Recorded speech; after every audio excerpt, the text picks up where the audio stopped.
আসসালামু আলাইকুম প্রিয় ভিউয়ার্স, কৃষিজার অন্তরে ইউটিউব চ্যানেলের পক্ষ থেকে জানাচ্ছি আন্তরিক প্রীতি ও শুভেচ্ছা। তো আজকে আমার খামারের আপডেট দেওয়ার চেষ্টা করব।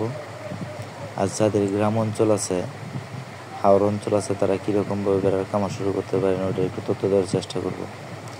তো দয়া করে সবাই আমার ভিডিওটা ফুল দেখেন, ডাউনলোড দিয়েন না। যদি আপনারা সবটুকু ভিডিও দেখেন তাহলে আমার একটু উপকারে আসে। তো আল্লাহর নাম নিয়ে এখন শুরু করি। যাদের চারণভূমি কম আছে, মানে পর্যাপ্ত পরিমাণ চারণভূমি নাই, তারা অবশ্যই দেশি ভেড়া দিয়ে খামার শুরু করবেন। কারণ দেশি বিড়ি বা ভেড়া যেটাই বলেন, ওইগুলোর কিন্তু খাদ্যের চাহিদা কম থাকে। আর ওই দেখেন আমার গারল, শখের বসে কয়টা গারল কিনছিলাম ভাই। তো ওইগুলা কিন্তু প্রচুর খাবারের দরকার, যেখানে কম জায়গায় কম ঘাস, ওইগুলা খায় ওরা পেট ভরতে পারে না, যার কারণে ভেড়াগুলি দুর্বল হয়ে যায়, গারলগুলো দুর্বল হয়ে যায়। আর দেশি ভেড়াগুলা আপনার ঘাস যদি কম থাকে, একবারে কম থাকে, তাও খাইয়া, মানে চরণভূমিতে খাইয়া বা রাস্তার পাশ দিয়ে খাইয়া ওরা পেট ভরতে পারে। যার কারণে আমি মনে করি বা সাজেস্ট করি দেশি ভেড়া পালবেন।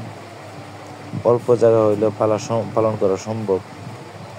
আর যদি চারণভূমি অতিরিক্ত থাকে, মানে অনেক চারণভূমি থাকে, তাহলে আপনারা গারল ক্রস দিয়ে শুরু করতে পারেন। আর গারল ক্রসে যায় না, আমি মনে করি যে দেশি দিয়ে শুরু করেন। দেশি যখন পালবেন, যখন আপনার মানে অভিজ্ঞতা হবে, তখন আপনি গারলে যায়েন। আর হুট করে যদি গারলে যান তাহলে ভাই লসের সম্মুখীন হতে হবে।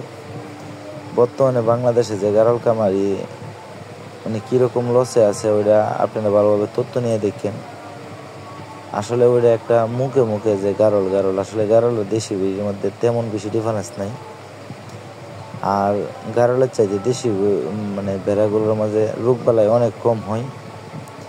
তো আসলে যতটুকু সত্য বা আমি আর অভিজ্ঞতা আছে ততটুকুই আপনাদের কাছে শেয়ার করি। তো ভেড়াগুলোর আজকেও আবার গোসল দিলাম। ভেড়াগুলোর যদি গোসল দিই তাহলে ময়লা শরীরে এত বেশি থাকে না, যার কারণে পশমগুলো ভিজা দেখতেই পাচ্ছেন। আসলে সকাল সকাল গোসল দিছি। তো যারা খামার শুরু করবেন ইনশাল্লাহ দেশি দিয়ে শুরু করেন। দেশির মধ্যে যে বড় সাইজ ভেড়াগুলো আছে, ওইগুলো 7 থেকে 8,000 টাকা লাগতে পারে, 6,000, 7,000, 8,000 ওইরকম দামে পেয়ে যাবেন। আর গারলে যায় না, গারল বলবে 10,000, 20,000, 30,000, ওইরকম কোনো কিছু নাই ভাই।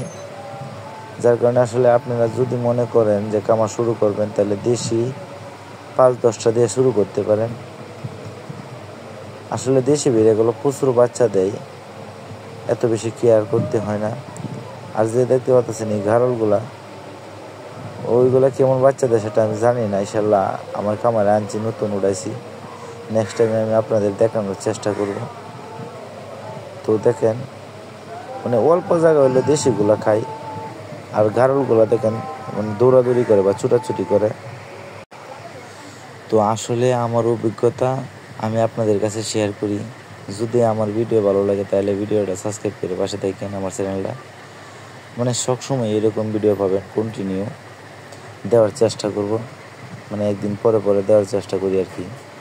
আসলে একটা জিনিস তো এক জাতের ভিডিও কত দেওয়া যায়, যে তথ্যটা বা নতুন সিস্টেম মাথায় আসে ওইটাই আপনাদের কাছে শেয়ার করি। যদি ওইরকমভাবে মানে কারো পরামর্শের প্রয়োজন হয় তাহলে আমার চ্যানেলটা সাবস্ক্রাইব করে পাশে থাকেন, লাইক দেন। তো আমি সবসময় একটা জিনিস সাজেস্ট করি বা আমার অভিজ্ঞতা শেয়ার করি যে দেশি মেরি ফালায় সবচাইতে ভালো। ওইটাতে খরচ কম, প্রফিট বেশি, বাচ্চাও আসে বেশি। আবার একটা জিনিস বলি, যারা ভাবতেছেন যে গারলের পাঠা আর দেশি নেবেন, মানে গারল ক্রস, ওই জায়গায় মানে গারল দিয়ে ক্রস করলে বাচ্চা অধিকাংশই 1 পিস করে আসে, 2 পিস খুব কম হয়। আসলে গারল দিয়ে প্রজনন করলে বাচ্চা কম আসে। আর আপনি যখন দেশি ভেড়ারে প্রজনন করাবেন, তখন দেখবেন যে 2টা 3টা বাচ্চা আসে, 4টা করে বাচ্চা আসে। দেশি ভেড়ারে পাঠা দিয়ে প্রজনন করালে বাচ্চার হার বেশি আসে, আর গারল দিয়ে প্রজনন করালে বাচ্চার হার কম আসে। মানে দেশি ভেড়া থেকে বাচ্চা 1টা 2টা। আর ধন্যবাদ সবাইকে।